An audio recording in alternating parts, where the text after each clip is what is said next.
नमस्कार, मैं हूं संजय शर्मा। आप देख रहे हैं 4 पीएम न्यूज़ नेटवर्क। ये कोई नई बात नहीं है, मैंने बहुत बार देखा है कि राजनेता अपने मालिक, अपने बॉस की चमचागिरी में सारी सीमाएँ लाँघ जाते हैं। कुछ भी बोलते हैं कि उनका नेता इतना अच्छा है, इतना महान है।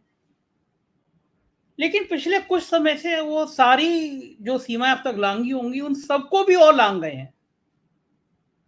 भारतीय जनता पार्टी के नेता प्रधानमंत्री नरेंद्र मोदी को भगवान बनाने पर तुल गए हैं। और प्रधानमंत्री जी को भी लगता है कि वो साधारण मानव नहीं है, वो इस धरती पर आए हैं तो वो साधारण मानव नहीं है। एक जगह इंटरव्यू में उन्होंने कहा भी है कि मुझे भगवान ने भेजा है, तो कुछ उसकी कृपा विशेष, मतलब उन्होंने बताया कि जैसे वो दूत है कोई। जैसे गुरु नानक जी आए थे और जैसे कृष्ण जी आए थे, जैसे रामचंद्र जी आए थे, तो लगता है कि उनकी बातचीत से कि भाई मैं रूटीन में नहीं आया हूँ, मैं अलग से हूँ, मैं दूत हूँ कोई भगवान का। जब उनका ये संदेशा आया तो भक्त भला कहाँ पीछे रहने वाले, उनकी पार्टी के भक्त कहाँ रहने वाले, वो उससे एक कदम और आगे निकल गए। भारतीय जनता पार्टी के राष्ट्रीय अध्यक्ष हैं जेपी नड्डा। उन्होंने कहा कि मोदी जी देवताओं के देवता हैं। अब कोई और प्रधानमंत्री होता, मोदी जी की जगह कोई और होता तो कहता नहीं नहीं भाई, उसी समय टोकता है, भाई ये मत करो, मैं कोई देवता नहीं हूं, मैं एक साधारण इंसान हूं। कोई भी विनम्र व्यक्ति होता जिसके अंदर विनम्रता बहुत होती तो वो कहता कि नहीं नहीं ये सब मत करो, मैं साधारण इंसान हूं, मैं साधारण इंसान की तरह मुझे रहने दो। मगर मोदी जी के अंदर तो देवत्व का भाव पैदा हो चुका है, उनको लगता है कि वो वास्तव में देवता हैं। तो उन्होंने इस बात को बड़ा कैजुअल तरीके से लिया और उस पे कोई कमेंट नहीं किया। उसके दिनों बाद एक चंपत राय जी हैं, राम जन्मभूमि जो मंदिर है उस ट्रस्ट के महासचिव हैं। और क्या उनके नाम चंपत है तो उन्होंने नाम के यथाचित कुछ कारनामे भी खिलाए हैं।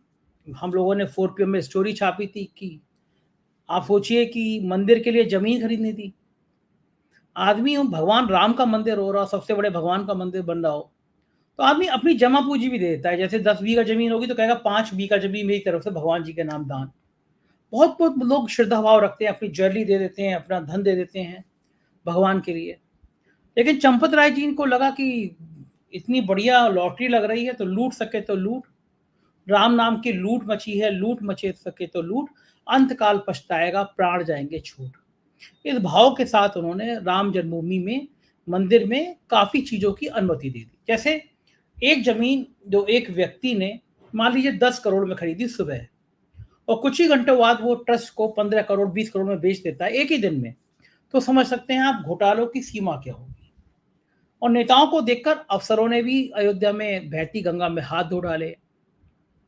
भारतीय जनता पार्टी के तत्कालीन विधायक, तत्कालीन मेयर, इनका नाम मंदिर की जमीन के घोटालों के साथ-साथ अयोध्या की जमीन के घोटालों में भी आया।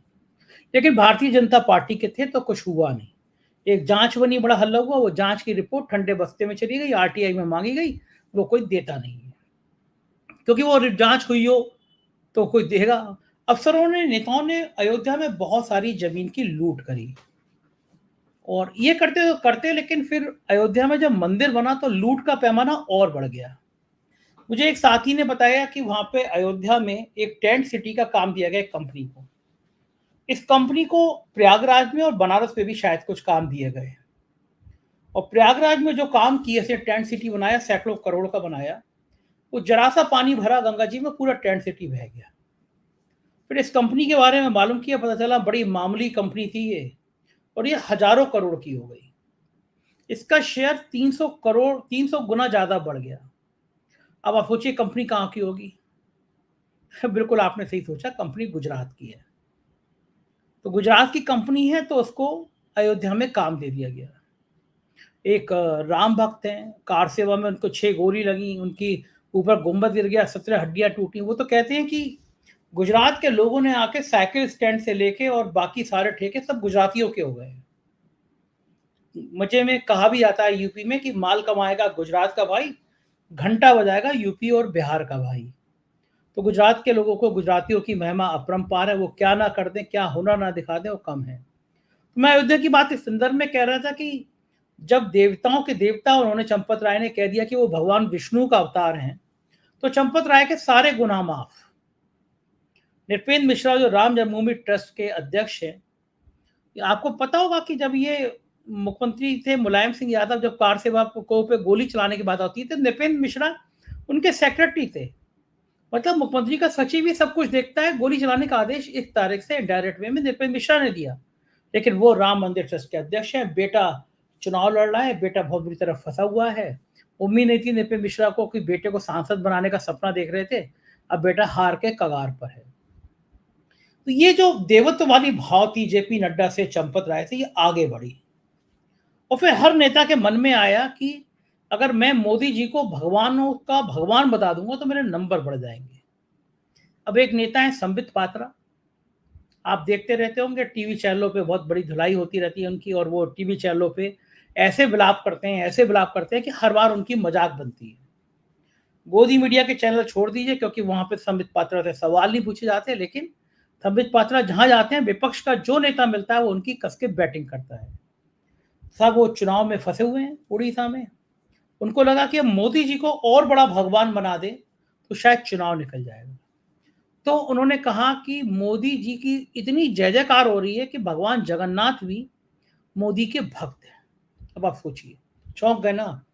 भगवान जगन्नाथ सबसे बड़े भगवान उड़ीसा के, आपने देखा होगा जगन्नाथ रथ यात्रा निकलती है तो लोग कितने श्रद्धा भाव के साथ खड़े होते हैं। कोई व्यक्ति अचानक ऐसी बात नहीं कह सकता। कोई कह सकता है कि भाई संजय शर्मा बजरंगबली से भी अच्छी है, बजरंगबली संजय शर्मा के भक्त हैं, मार डालेंगे लोग उनको, गाली दे दे के मार डालेंगे, हाथ लगाने की जरूरत ही नहीं पड़ेगी। कोई कह देगा कि भगवान राम संजय शर्मा के भक्त हैं, मैं मोदी भी हूं तब भी कोई कह सकता है क्या? आप सोचिए, कोई कह सकता है कि बजरंगबली भक्त है मोदी जी के, भगवान राम मोदी के भक्त हैं? लेकिन वो लोग कह सकते हैं जो ये कहते हैं जो भगवान राम को लाए हैं हम उनको लेकर आएंगे। आप कल्पना करके देखिए कि किसी व्यक्ति की इतनी बड़ी हैसियत हो गई है कि वो भगवान राम को लेकर आएगा।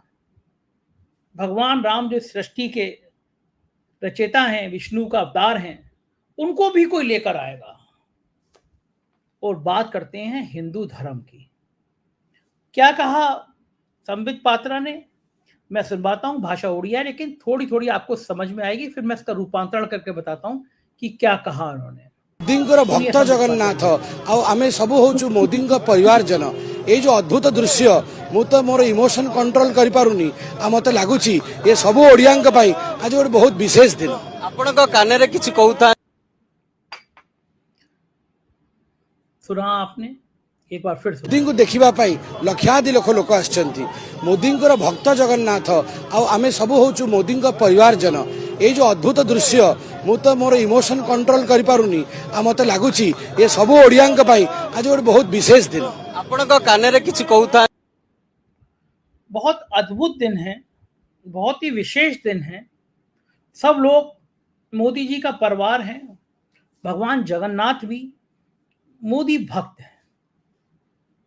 किसी और पार्टी के किसी नेता ने ये बात कह दी होती तो आप कल्पना करिए क्या हो गया होता। किसी और पार्टी के किसी नेता ने इतनी निकृष्ट, इतनी गिरी हुई, इतनी घिनौनी, इतनी गंदी, किसी धर्म को गाली देने वाली ये बात कही होती तो सोचिए उसका क्या होता। कल्पना कर सकते हैं आप। भगवान जगन्नाथ मोदी के भक्त हैं। भारतीय जनता पार्टी आज जिस हाल में पहुंच गई है, जिस दुर्दशा में पहुंच गई है, ये मोदी की गारंटी है। ये मोदी का संकल्प पत्र है, ये मोदी की गारंटी है, ये मोदी का विश्वास है, ये मोदी चाहता है, ये मोदी करके दिखाएगा, ये मोदी का 56 इंच का सीना है। लोग 10 सालों में इस लाइन से ऊब गए हैं, क्योंकि उनको पता है कि मोदी की गारंटी मतलब झूठ की गारंटी है। मोदी का संकल्प पत्र मतलब झूठ का संकल्प पत्र है। मोदी का भरोसा मतलब झूठ का भरोसा है। मोदी ने कहा था भाइयों और बहनों, सरकार बनी नहीं थी 2014 से पहले, हमारे यहां सीमा पर एक हमारा बहादुर सिपाही था हेमराज, पाकिस्तान के लोग आए थे और हेमराज का सिर काट कर ले गए थे। पूरी भरी सभाओं में मोदी ने कहा बहनों और भाइयों, जो हमारे एक बहादुर का सिर काट के ले गया है, बताओ घुस के उस अपने बहादुर सिपाही का सर वापस लाना चाहिए या नहीं लाना चाहिए। भीड़ चिल्लाती थी कि बिल्कुल लाना चाहिए। भाइयों और बहनों, भारत सरकार को लाहौर में घुस के सिर काटने वालों को दंड देना चाहिए या नहीं देना चाहिए। भीड़ चिल्लाती थी देना चाहिए। कौन नहीं होता, मैं खड़ा होता, मैं भी चिल्लाता देना चाहिए। मैं भी कहता शहीद का सर वापस लेना चाहिए। मैं भी जोश में करता कि ऐसा करने वालों को कड़ा दंड देना चाहिए। पूरे देश में शहीद हेमराज के नाम पर माहौल बना दिया गया। सरकार बन गई, सरकार शपथ ग्रहण शुरू हुआ। मुझको उम्मीद थी कि हेमराज के परिवार वालों को बुलाया जाएगा, सबसे आगे की सीट पे बिठाया जाएगा। उनकी माँ, उनकी पत्नी को मोदी जी पैर छू के कहेंगे कि बहन मैं प्रधानमंत्री बन गया, माँ मैं बेटा, आपका बेटा प्रधानमंत्री बन गया, अब बस अगले हफ्ते पाकिस्तान पे चढ़ाई करूंगा, अपने बेटे के, अपने भाई के, अपने बच्चे का सिर वापस लेकर आऊंगा, तब आपने उसको शुद्धि संस्कार करिएगा, अंतिम संस्कार करिएगा। क्योंकि उसके हेमराज के सिर के नाम पे तो माहौल बनाया गया था, हेमराज के सिर के नाम पर तो वोट मांगे गए थे। लेकिन साहब जब शपथ ग्रहण हुआ तो हेमराज के परिवार वालों को तो न्योता मिला नहीं। न्योता किसको मिला? न्योता उसको मिला, न्योता उनको मिला जो हेमराज का सर काटने में दोषी थे। मतलब पाकिस्तान के प्रधानमंत्री नवाज शरीफ को न्योता मिला। नवाज शरीफ आए और उन्होंने बाकायदा प्रधानमंत्री के संग हाथ मिलाया, और तब अखबारों ने लिखा कि शपथ ग्रहण से बड़ी खबर तो नवाज शरीफ का आना है। तो थोड़ी देर को दिल पे हाथ रख के देखिए, शहीद हेमराज की मां पे क्या बीती होगी, शहीद हेमराज की पत्नी पे क्या बीती होगी, शहीद हेमराज के पिता पे क्या बीती होगी। लगा होगा कि कैसा धोखेबाज आदमी, मेरे बेटे, मेरे पति, मेरे सुहाग के नाम पर पूरे देश में माहौल बना गया, वोट ले गया, प्रधानमंत्री बन गया, और जिसने सिर कटवाया उसको बुला लिया नाश्ते पे। क्या करते, प्रधानमंत्री बन गए थे, उस समय डंकापति बन गए थे, उस समय विश्व विजेता बन रहे थे, खून का घूंट पी के रह गया परिवार। लेकिन तब उस शहीद के परिवार की आंखों में खून उतर आया जब उन्होंने देखा कि विदेश से लौटते लौटते अचानक प्रधानमंत्री का हवाई जहाज पाकिस्तान उतर गया। क्यों उतरा? इसलिए उतरा कि नवाज शरीफ का जन्मदिन था, पाकिस्तान के प्रधानमंत्री का जन्मदिन था। तो नवाज शरीफ को हैप्पी बर्थडे कहना था हमारे माननीय प्रधानमंत्री जी को। फिर मीडिया ने कहा कि ये तो अचानक का ट्रेंड था, अचानक उन्होंने जहाज आते आते सोचा कि पाकिस्तान से रिश्ते अच्छे करने चाहिए, जहाज उतार दिया उन्होंने। साहब अगर अचानक उतार दिया तो जहाज के अंदर गिफ्ट कैसे निकल आए? नवाज शरीफ की माता जी को जाके गिफ्ट दिए गए, बिरयानी खाई गई, माता जी के पैर छुए गए। ठीक है, मैं बुरा नहीं मानता माता के पैर छूना, किसी की भी माँ हो, लेकिन जो दुश्मन था 2014 के चुनाव से पहले, जिसको दुश्मन कह रहे थे, जिसके नाम पे वोट मांग रहे थे, उसके साथ प्यार का ये वातावरण। फिर एक के बाद एक ऐसा हुआ कि भाई हम लोग खातों में 15 लाख आ जाएंगे, 2 करोड़ नौकरी मिल जाएगी, 2022 तक सबके सर पर छत होगी। मतलब थोक में प्रधानमंत्री जी ने झूठ बोला। तो क्या अब कोई कह पा रहा है कि ये मोदी के झूठ की गारंटी है? कोई कह पा रहा है कि ये गारंटी है कि मोदी फिर झूठ ही बोलेंगे? कोई कह पा रहा है कि मोदी के पास झूठ के अलावा कुछ है नहीं? कोई कह पा रहा है कि मोदी जी का मतलब सिर्फ झूठ का अंबार? कोई नहीं कह पा रहा। होड़ लगी है कि भाई मोदी जी देवताओं के देवता हैं। संबित पात्रा ने जैसे ही कहा, मैं एक बार फिर सुनवा रहा हूं कि कोई इंसान कैसे कह सकता है, मुझे यकीन नहीं हो रहा कि संबित पात्रा ऐसा कह कैसे सकते हैं, लेकिन जो हकीकत है वो तो हकीकत है, वो तो आपको बतानी पड़ेगी और बोलनी पड़ेगी। भक्त जगन्नाथ आम सब हूँ मोदी परिवार जन, ये जो अद्भुत दृश्य मु तो मोर इमोशन कंट्रोल कर पारुनी, मत लगुच ये सब ओडिया आज गोटे बहुत विशेष दिन। आपण कान रे किछि कहूता, बहुत विशेष दिन है, भगवान जगन्नाथ भी उनके भक्त हो गए हैं। फिर साहब इसमें हल्ला मचना था, कांग्रेस ने, विपक्ष ने, आम लोगों ने, सबने कहा ये कौन सा तरीका है, इससे खराब, इससे गिरा हुआ तरीका क्या हो सकता है, भगवान जगन्नाथ का अपमान कैसे कर सकते हैं। हंगामा मच गया। हंगामा मचने के बाद बैकफुट पर आए, माफी मांगी, और क्या कहा वो मैं आपको सुनवाता हूँ। स्टेटमेंट कंट्रोवर्शियल हुआ है, पहले तो मैं अपने गले के लिए क्षमा मांगता हूं, गला बैठा हुआ है। आज माननीय प्रधानमंत्री नरेंद्र मोदी जी का पुरी में भव्य रोड शो था।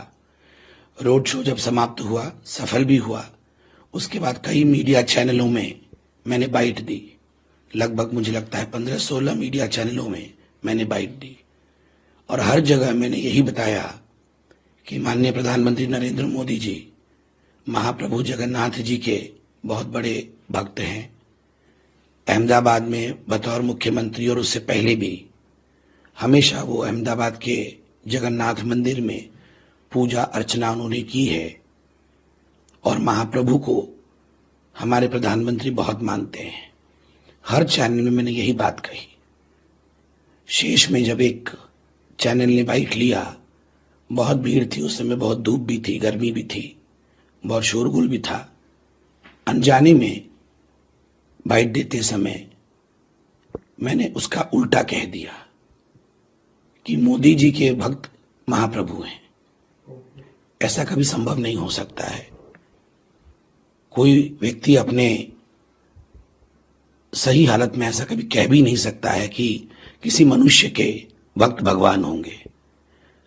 तो अनजाने में ये त्रुटि हुई है एक चैनल को बाइट देते समय। मैं मानता हूं कि कुछ लोग इससे आहत जरूर हुए होंगे, मगर अनजाने में हुए त्रुटि को ईश्वर भी क्षमा करते हैं।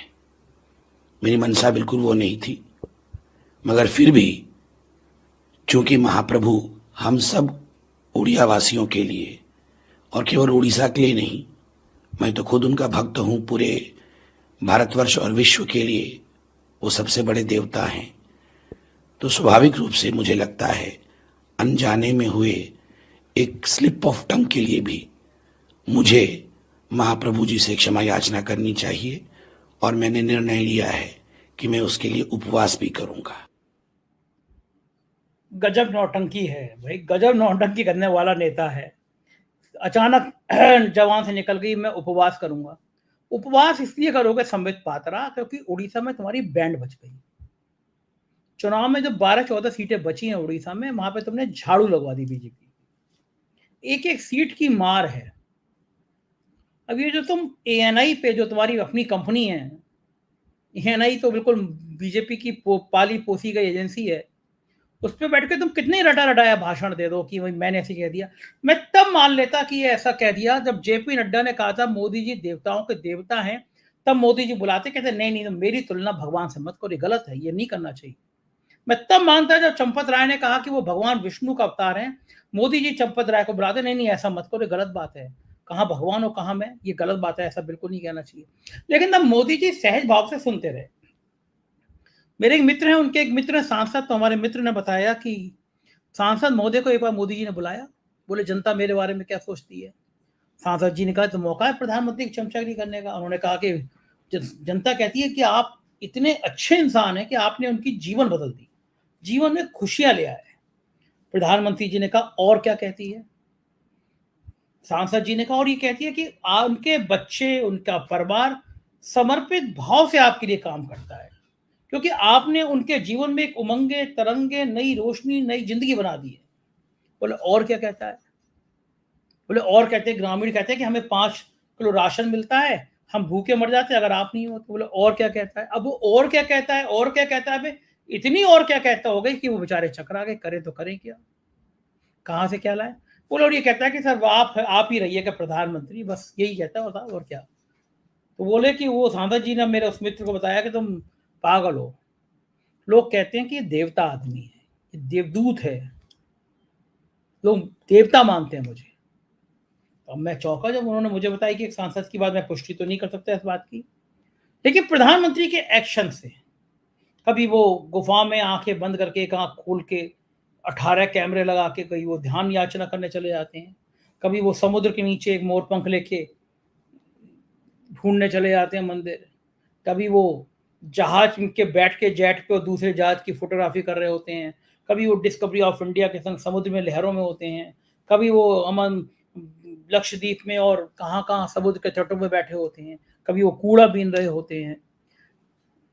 उनको लगता है कि वो एक साधारण मानव नहीं है, वो एक युग पुरुष है, वो एक भगवान के अवतार है।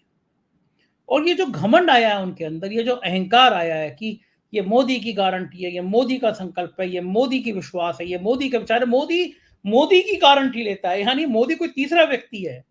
मोदी मोदी की गारंटी लेता है, ऐसा कहने वाला दुनिया में कोई शख्स नहीं हो सकता, लेकिन हमारे प्रधानमंत्री जी हैं। दरअसल प्रधानमंत्री जी को लगता था कि उनकी मोदी की गारंटी पे, मोदी के संकल्प पत्र में, मोदी के घोषणा पत्र में लहर आ जाएगी। अब की बार 400 पार। और दूसरे चरण के बाद जब प्रधानमंत्री जी को लगा कि 400 पार का नारा 150 पार भी नहीं करा पाएगा, तो नारे को भूल गए। जब लगा कि 400 पार के, इंडिया गठबंधन ने समझा दिया कि 400 पार इसलिए चाहिए क्योंकि आरक्षण बदलना है, तो जान निकल गई। तो दलितों को सफाई देने लगे, क्योंकि छुपा हुआ एजेंडा बाहर आ गया। दलितों को समझ में आ गया कि नौकरियां जितनी बची हैं वो कारपोरेट के हाथों वैसे ही खत्म हो जा रही हैं, बचेंगी नहीं नौकरियां, करेंगे क्या? तो सब कुछ गायब हो गया। और इस गायब होने के क्रम में फिर प्रधानमंत्री अलग अलग सफाई देने लगे। लेकिन क्या लोकतंत्र में जहां राजशाही खत्म हो गई, जहां राजा रजवाड़े खत्म हो गए, किसी पार्टी के एक बड़े नेता का अपने कार्यकर्ताओं के बीच में, अपने नेताओं के बीच में ये मैसेज देना कि वो देवता हैं, एक बड़े नेता का ये कहना कि भगवान जगन्नाथ उनको उन उनके भक्ति काल में रहते हैं, भगवान जगन्नाथ भी मोदी के भक्त हैं, चुनाव नहीं होता तो शायद ये समझ पाता था कि माफीनामा भी सामने नहीं आता। ये शर्मनाक है। ईश्वर से बड़ा खुद को बनाने की साजिश, एक भ्रम है। मुझे लगता है मोदी जी इतने आत्ममुग्ध प्राइम मिनिस्टर हैं कि जब वो जाते होंगे तो उनके कमरे से भी आवाज आती होगी। उन्होंने माइक और लाउड स्पीकर लगा रखे होंगे। जब हम आप सोने जाते हैं, थोड़ा ध्यान करते हैं कि नींद अच्छी आ जाए, तो मुझको यकीन है कि प्रधानमंत्री जी ने अपने कमरे में कुछ माइक, कुछ स्पीकर लगा रखे होंगे जिसमें आवाज आती होगी मोदी मोदी मोदी, तब उनको नींद आ पाती होगी। इतना आत्ममुग्ध प्रधानमंत्री अब तक भारत में कोई नहीं हुआ। अब मैं बड़ा परेशान हूँ सोच सोच के, और मुझे बड़ा खराब सा भी लग रहा है कि जब प्रधानमंत्री जी 4 जून को प्रधानमंत्री नहीं रहेंगे। अभी तक के सारे अनुमान यही लगा रहे हैं लोग कि भारतीय जनता पार्टी 200-210 के आसपास अटक जाएगी, ऐसा अनुमान लगा रहे हैं। वह प्रधानमंत्री, और जो समस्या ये है कि प्रधानमंत्री को प्रधानमंत्री रहने के लिए 272 नहीं चाहिए, उनको 290-300 चाहिए। क्योंकि अगर केवल 270-272 ही प्रधानमंत्री बन गए, तब भी वो गडकरी जी की बेइज्जती नहीं कर सकते, उनको सारे मंत्रालय उनके छीन नहीं सकते, राजनाथ सिंह को हड़का नहीं सकते, योगी आदित्यनाथ को आंखें तरे नहीं सकते, वसुंधरा राजे शिवराज को ठिकाने लगा नहीं सकते, क्योंकि इन सबको करने के लिए उनको 300 पार चाहिए। अगर 250 तक भी गाड़ी आई और फिर उन्होंने सोचा इसको तोड़ लो उसको जोड़ लो, तो जो सहयोगी दल है वो कहते हैं कि भाई हम सहयोग करने को तैयार है, प्रधानमंत्री मोदी नहीं चाहिए, क्योंकि ये तो हमारी पार्टी को विलय करा लेंगे थोड़े दिन बाद ईडी सीबीआई इनकम टैक्स को दिखा के। तो ऐसे में भारतीय जनता पार्टी के नेताओं का ये भक्ति काल बता रहा है कि पार्टी अब विनाश काल के करीब जा रही है। सब नेता कहते हैं, व्यक्तिगत रूप से मेरे बड़े अच्छे संबंध है, पार्टी में बीजेपी के कई कैबिनेट मिनिस्टर से मेरी दोस्ती है, जिनको भरोसा है कि मैं उनकी निजी बात निजी तरह रखूं, वो मुझसे कहते हैं कि वो पार्टी रही नहीं, अटल आडवाणी वाली पार्टी रही नहीं, आइडियोलॉजी वाली पार्टी रही नहीं। गुजरात में तो कांग्रेस के कार्यकर्ताओं के आने पर बीजेपी के नेताओं ने बोर्ड लगा दिए, पोस्टर लगा दिए कि भाई भारतीय जनता पार्टी में कुछ पद तो आरक्षित कर दीजिए बीजेपी के लोगों के लिए, सारे पदों पर तो कांग्रेस के लोग आके बैठ जा रहे हैं। अब आप सोचिए 14 पूर्व मुख्यमंत्री कांग्रेस के पार्टी बीजेपी के अंदर, एक से एक बड़ा बेईमान, एक से एक जबर बेईमान। आसाम के मुख्यमंत्री के लिए खुद एक किताब जारी की थी भ्रष्टाचार के लिए भारतीय जनता पार्टी ने, कांग्रेस छोड़ के बीजेपी में आ गए, चीफ मिनिस्टर बन गए। एक से एक बड़ा, एक चक्की पीसिंग। प्रधानमंत्री कह रहे हैं मोदी की गारंटी है, 70,000 करोड़ के घोटाले का आरोपी जिंदगी भर जेल के पीछे रहेगा। जिंदगी भर तो नहीं रहा पीछे, 24 घंटे बाद में महाराष्ट्र का डिप्टी सीएम बन गया। तो मैं किस्से गिनाने बैठ जाऊंगा तो घंटों लग जाएंगे, लेकिन ये बात सही है कि इन किस्सों ने भाजपा की बहुत बदनामी करा दी। आज संबित पात्रा ने जो किया वो बेहद शर्मनाक है, शर्मसार करने वाला है।